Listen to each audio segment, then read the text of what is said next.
ఇప్పుడు మీరు అవధరించండి, ఒకానొక సమయంలో శిలాదుడు అనబడేటటువంటి ఒక మహర్షి, ఆయనకి ఒక చిత్రమైన కోరిక కలిగింది. మనకి కోరికలు కలుగుతుంటాయి. చిత్రము అన్న మాట ఎందుకు వస్తుంది అంటే, చూడండి, ఎప్పుడు అసలు ఒక ఉపవాసం ఉండడం కానీ, ఒక భగవదారాధన చెయ్యడం కానీ, లేకపోతే భగవత్ సంబంధమైన విషయంలో పాల్గొనడం కానీ తెలియనటువంటి వ్యక్తికి చాలా భగవత్ సంబంధంలో మగ్నమై ఉండే వ్యక్తి కనపడ్డాడు అనుకోండి, ఆశ్చర్యంగా ఉంటుంది. ఏమిటండి ఆయన అలా ఉంటాడు, మరి అంత భక్తి ఏమిటండి అంటాడు. తన దగ్గర లేనిది వేరొకరి దగ్గర ఉంటే చిత్రంగా అనిపిస్తుంది. కానీ భగవంతుని యందు పూనిక కలిగినటువంటి వారు సాత్వికమైన భక్తి చేత ఈశ్వరుణ్ణి కిందకి దింపి తీసుకొచ్చి ఆయన యొక్క అనుగ్రహాన్ని మన మీద వర్షింపచేశారు. అలాంటి వాళ్ళల్లో ప్రాతస్మరణీయుడు శిలాదుడు ఒకడు. ఆయన తన గురించి తాను కోరుకున్నది లేదు, తన గురించి తాను ఆలోచించింది లేదు. ఆయన ఇంద్రుడి గురించి గొప్ప తపస్సు చేశాడు. తపస్సు చేస్తే దేవేంద్రుడు ప్రత్యక్షం అయ్యాడు. నీకేం కావాలని అడిగాడు.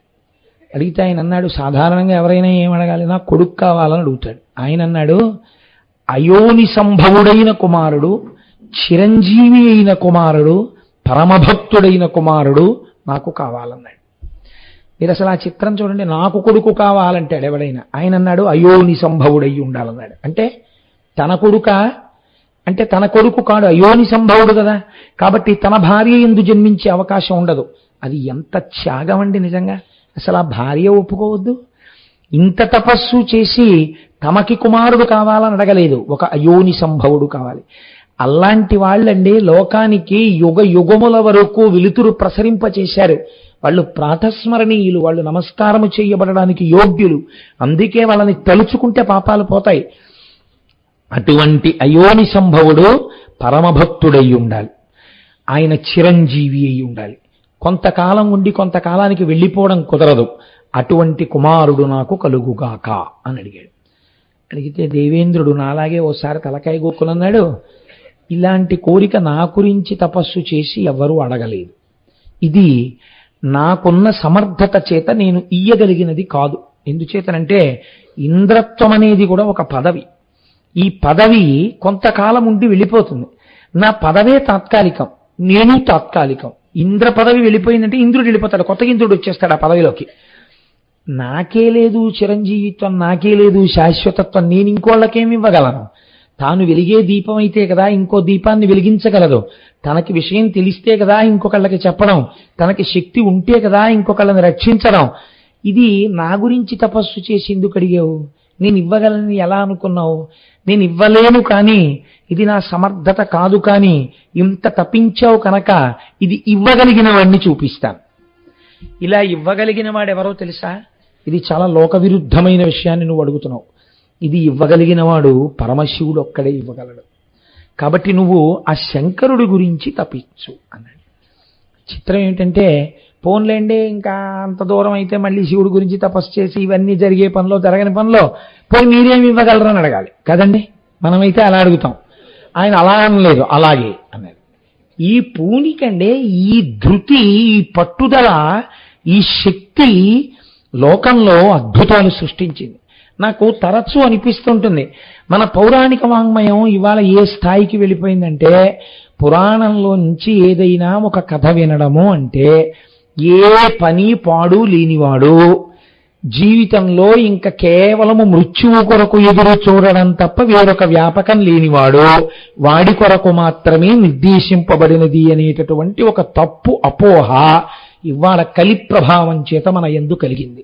నిజానికి మీరు ఇది ఎవరు వినాలి? నేనైతే అనుకుంటాను, ఈ విషయాన్ని నాకు మనస్ఫూర్తిగా చెప్పుకోవాలంటే ఎవరికి చెప్పాలనిపిస్తుందో తెలుసా అండి? కాలేజ్ గోయింగ్ చిల్డ్రన్ అందరినీ కూర్చోపెట్టి పట్టుదల అన్నది ఎన్ని అద్భుతాలని ఆవిష్కరించింది ఈ దేశంలో. కొన్ని కోట్ల మంది వానరులు కింద ఉండిపోతే ఏ శపథమన్వేష్టం చరణా చరితే పథి, నేను వెడతానని సంకల్పించారు హనుమ. ఈ ఏషా, అందుకే అంత మాట వేసేశారంతే మహర్షి. అసలు సంకల్పించాడు రా, వీళ్ళందరూ కింద కూర్చున్నారు వెళ్ళలేమని, వెడతానన్నాడు. అదే గొప్ప. ఎవడు అసలు లోకమునంత అంతా ఏ పోకళ్ళలో పోతోందో ఆ పోకళ్ళలో పోకుండా నేను ఒక కొత్త విషయాన్ని సాధిద్దామని బయలుదేరిన మొనగాడున్నాడే, వాడి వల్ల లోకానికి అద్భుతాలు జరుగుతాయి.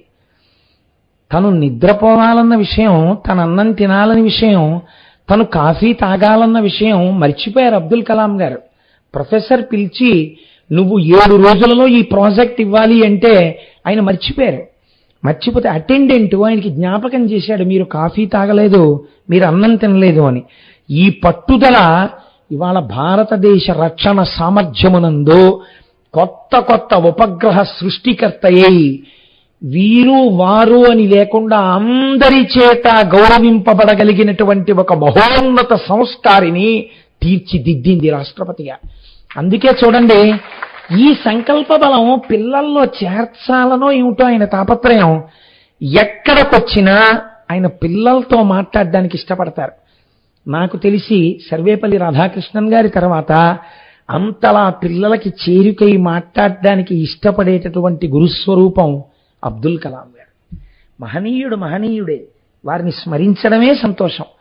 కాబట్టి చూడండి, శిలాదుని యొక్క పూనిక చూడండి, ఇది కొత్త కోణం తొడగాలి. ఇది కదండి, ఇంతమంది దేవతలు, ఇంతమంది దానవులు క్షీరసాగర మథనం చేశారు, హాలాహలం వస్తే పారిపోయారు. మరి శిలాదుడు ఒక్కడు, హనుమ ఒక్కరు, వీళ్ళు చరిత్ర సృష్టించారు. ఎందుకు సృష్టించారు అంటే వాళ్ళ సంకల్ప బలాలు అటువంటివి. నేను ఇవ్వలేని శివుణ్ణి అడుగన్నాడు. ఇంద్రులని సృష్టించగలిగిన వాడు నాకు లొంగుతాడా, నాకు కనపడతాడా అని బెంగ పెట్టుకోలేదుట. తపస్సు చేశాడు. ఎక్కడ కూర్చుని చేశాడో తెలుసా అండి తపస్సు?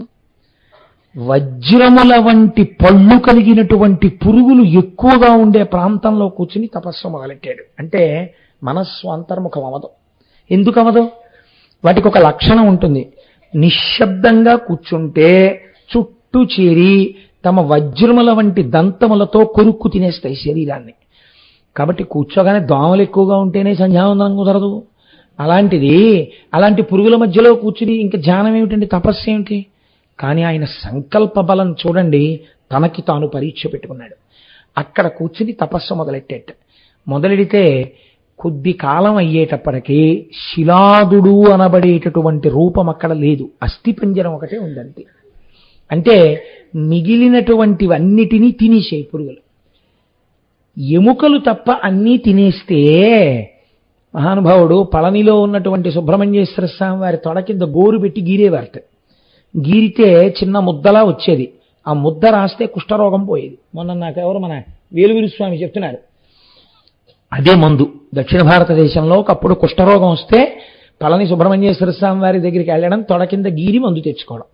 అలా గీరగా ఆయన తొడంతా చెక్కుకుపోయింది కొన్నాళ్ళకి. ఇప్పుడు అభిషేకం కూడా ఆయనకి ఉదయాస్తమాన సేవ అయింది, ఎందుకంటే తొడంతా గీసుకుపోయింది. మహానుభావుడండి. అలా గీరితే శిలా విగ్రహం అయితే అందులోంచి అంతంత ముద్దలు ఎలా వచ్చాయి? ఎన్ని వేల మందికి కుష్ఠవ్యాధి నయమైందో పళని సుబ్రహ్మణ్యేశ్వర స్వామి వారి తొడలోంచి వచ్చిన ముద్దలతోటి. కనుక ఆయన శరీరం అంతా తినేస్తే అస్థిపంజరం ఒకటే ఉంది. ఇప్పుడు మీరు అనకూడదు కాబట్టి అనరు, కానీ చర్మమే తినేస్తే కన్నుల వంటి మెత్తటి వాటిని వదిలిపెడతాయండి. కాబట్టి అవి కూడా తినేస్తే ఏమున్నాయి? ఏమి లేవు. ఎముకలు ఒక్కటే ఉన్నాయి, అస్థిపంజరం ఒకటే ఉంది. అస్థిపంజరం ఉంటే ఎలా బతికాడండి అని మీరు నన్ను అడగచ్చు. నేను అస్తమానం చెప్తుంటాను, ఒక్కొక్క యుగమునందు ఒక్కొక్క లక్షణం ఉంది. అస్థిగత ప్రాణులు, ఎముకలుంటే బతుకుతారు వాళ్ళు. కాబట్టి ఇప్పుడు ఆయన అంతర్ముఖుడై చైతన్యవంతుడై ఉన్నాడు. ఇటువంటి తపస్సు బహుశಃ నేను చదివినటువంటి పురాణ వాంగ్మయంలో చాలా అరుదు. నేను ఇది చదివినప్పుడు మొట్టమొదటిసారి కాసేపు కుర్చీలో వెనక్కి పడిపోయానంటే కాదు, అలా ఉండిపోయాను. అసలు ఆ పద్యం చదువుకున్నప్పుడు నేను చాలా పద్యాలు తగ్గించేస్తున్నాను. అంటే ప్రధానమైన అంశం అందించడం ప్రధానం, అవతల పూర్తి చేసేయవలసిన రోజు దగ్గరికి తరువుకు వచ్చేస్తోందని. అంటే శివమహాపురాణం అంటే మహాసముద్రం, ఏదో కొంత అందించామన్న తృప్తి. కనుక చిత్రం ఏమిటో తెలుసా అండి? శంకరుడు ప్రమదగణములతో పార్వతీ సహితుడై సుబ్రహ్మణ్య గణపతులతో కలిసి అక్కడ సాకారముగా ప్రత్యక్షమయ్యారు. అంటే ఏకకాలమునందు కొన్ని కోట్ల సూర్యులు అక్కడ ప్రకాశించారు. ఈయనకి బహిర్ముఖుడు కాలేదు. సాధారణంగా భగవంతుడు ప్రత్యక్షమైతే తపస్సు చేసేవాళ్ళు బహిర్ముఖులు అవుతారు, ఈయన అవ్వలేదు. అవకపోతే నీళ్లు చల్లితే బహిర్ముఖుడవడానికి స్పర్శేంద్రియమైన చర్మం లేదు. అయితే జటాజూటం నుంచి నీళ్లు చల్లచ్చు. ఇప్పుడు బయటికి తేవడానికి శంకరుడు ఏం చేశాడో తెలుసా అండి? అసలు సృష్టిలో ఇలాంటిది జరగలేదు. తన కుడికాలు పైకెత్తి కుడికాలి బొటన వేలుతో ఆయన యొక్క మూడవ కన్ను అనగా జ్ఞాననేత్రం ఉండేటటువంటి ఆజ్ఞాచక్రము దగ్గర పెట్టి ఆపెట్టలాగా అప్పుడైన బహిర్ముఖుడయ్యాడు. అసలు నిజంగా ఇలాంటి స్థితి పొందిన మహాపురుషుడు ఉంటాడండి. శంకరుడు యొక్క కాలి బొటన వేలు జ్ఞాననేత్రమునందు కొంతసేపు తగిలి ఉంటే తప్ప అసలు బహిర్ముఖుడు అవల. ఈయన తపస్సు చూసి పొంగిపోయాడు. పొంగిపోయి, ఏమయ్యా దేని గురించి తపస్సు చేశావు అని అడిగాడు. ఆయన ఉన్నదున్నట్లు చెప్పాడు, నేను ఇంద్రుడి గురించి తపస్సు చేశాను. ఆరాధయ మహాదేవం తత్పుత్ర వినికామ్యయా సర్వేశ్వరో మహాశక్తః సతే పుత్రం ప్రదాస్యతి. నువ్వు ఆ శివుడి గురించి తపస్సు చేస్తే ఆయన నువ్వు కోరుకున్న లక్షణములున్న కొడుకునిస్తాడని చెప్పాడు ఇంద్రుడు. అటువంటి కొడుకు కోసం తపస్సు చేశాను అన్నాడు. ఇప్పుడైతే నీకు ఎటువంటి కొడుకు కావాలని అడిగాడు ఆయన. ఇప్పుడు శంకరుడిని చూడగానే ఆయన ఆనందంలో ఒక్క మాట కలిసిపోయింది. ఏంటది? నీలాంటి కొడుకు, అయోనిజుడు, పరమభక్తుడు నాకు కొడుకుగా కావాలన్నాడు. ఈ మాట అనేటప్పటికీ శంకరుడు నవ్వాడు. నవ్వి, నాలాంటి కొడుకు వేరొకడు లేడు, నేనే నీకు కొడుకుగా రావాలి. లొంగిపోయాను నీ భక్తికి, కనుక నేనే వస్తాను నీకు కొడుకుగా. అంటే ఇప్పుడు ఏ స్థితికి తీసుకొచ్చాడంటే పరమాత్మని తన తపస్సుతో, శంకరుణ్ణి జన్మలేని వాణ్ణి. నన్ను ఎవరో అడిగారు ఇవాళ, మా డాక్టర్ గారిలో ఉంది ఆఫీసులో అడిగారు, శివుడికి బాల్య క్రీడలు ఉండవా అండి అని. పార్వతీ కళ్యాణం విందరుగాని డాక్టర్ గారు, అందులో మీకు తెలుస్తుంది శివుడికి అసలు జననం ఉందో లేదో, తల్లిదండ్రులు ఉన్నారో లేరో, ఎంత చిత్రమైన ఘట్టాలు నడిచాయో ఆ పార్వతీ కళ్యాణంలో. పార్వతీ కళ్యాణం లాంటి ఆఖ్యానం బహుశా ఎక్కడ లేదండి సృష్టిలో. ఎదర విందురుగాని వచ్చేస్తుందో వారం రోజుల్లో. కనుక ఇప్పుడు అటువంటి కొడుకంటే నేనే నీకు కుమారుడిగా వస్తాను, కనుక చాలా సంతోషం, నువ్వు తపస్సుని విరమించు. ఇంకొక వరం ఏమీ ఆయన అడగలేదండి, ఇదొక్కటి అడిగి లేచి వెళ్ళిపోయాడంతే. తన గురించి ఏమీ లేదు. మరి ఇది ఎందుకు అడిగినట్టు? చాలు, ఇలాంటి వాడొకడు ఇంకొక కొత్త స్వరూపం వస్తోంది, ఇది లోకాలను ఉద్ధరిస్తుంది. నేను పుట్టినందుకో, నాకొక శరీరం ఉన్నందుకో, ఈ శరీరాన్ని ఈశ్వరార్పణముగా ఉపయోగించి నేను ఒక బృహత్ కార్యాన్ని లోకం కోసం చేశాను. వీరిని మహాత్ములు అని పిలిచింది లోకం. వీరు మహాత్ములంటే, అందుకే అటువంటి మహాత్ముల కోవలోకి ఒక చంద్రశేఖర పరమాచార్య స్వామిని చెప్తాను. ఎందుకని? మహానుభావుడు ఎక్కడికి వెళ్ళినా ఎప్పుడూ సనాతన ధర్మాన్ని, వైదిక నిష్టని పెంచి ప్రోధి చేయడానికి ఎంత తపించారో. పిల్లల దగ్గరికి వెడితే శ్రీరామ ఎలా రాయాలో వాళ్ళని కూర్చోపెట్టి నేర్పేవారు. శ్రీరామ రాసేటప్పుడు ఒక్క పుస్తకం పట్టుకుని రాయకండి. నేను అందుకే శివరాత్రి నాడు శివకోటి రాయడం కూడా మనం అంతర్భాగం చేద్దామనడానికి కారణం ఏమిటో తెలుసా అండి? నా సొంత తెలివితేటలేం కావు, పరమాచార్య స్వామి వారు చేసిన ప్రయోగం అది. రామచంద్రమూర్తి ఫోటో ఎదురుగుండా పెట్టుకుని శ్రీరామ అని రాసి ఒకసారి ఇలా చూడండి, శ్రీరామ అని రాసి ఇలా చూడండి, శ్రీరామ అని రాసి ఇలా చూడండి. నామం రాసి ఆయన్ని చూస్తూ, నామం రాసి ఆయన్ని చూస్తుంటే మీకు తెలియకుండా మీ యందు రాముని యొక్క తేజస్సు ప్రవేశిస్తుంది. ఇందులో కొంతమంది రామచంద్రమూర్తులైతే ఈ దేశంలో ఆర్షధర్మం నిలబడుతుంది. శంకరులు మమ్మల్ని అందుకే వినియోగించారనేవారు. అంతక తప్ప నా గొప్ప ఇది నా ఆలోచన అనేవారు కాదైనా. తన కోసమని ఆయన చేసింది, ఇది నేను చేస్తున్నానని చేసినది పరమాచార్యుల వారిదేదీ లేదు. అంటే మహాపురుషుడండి చంద్రశేఖర పరమాచార్య అంటే, ప్రాతస్మరణీయుడు. ఆయన పేరు తలుచుకుంటే పాపాలు పోతాయి.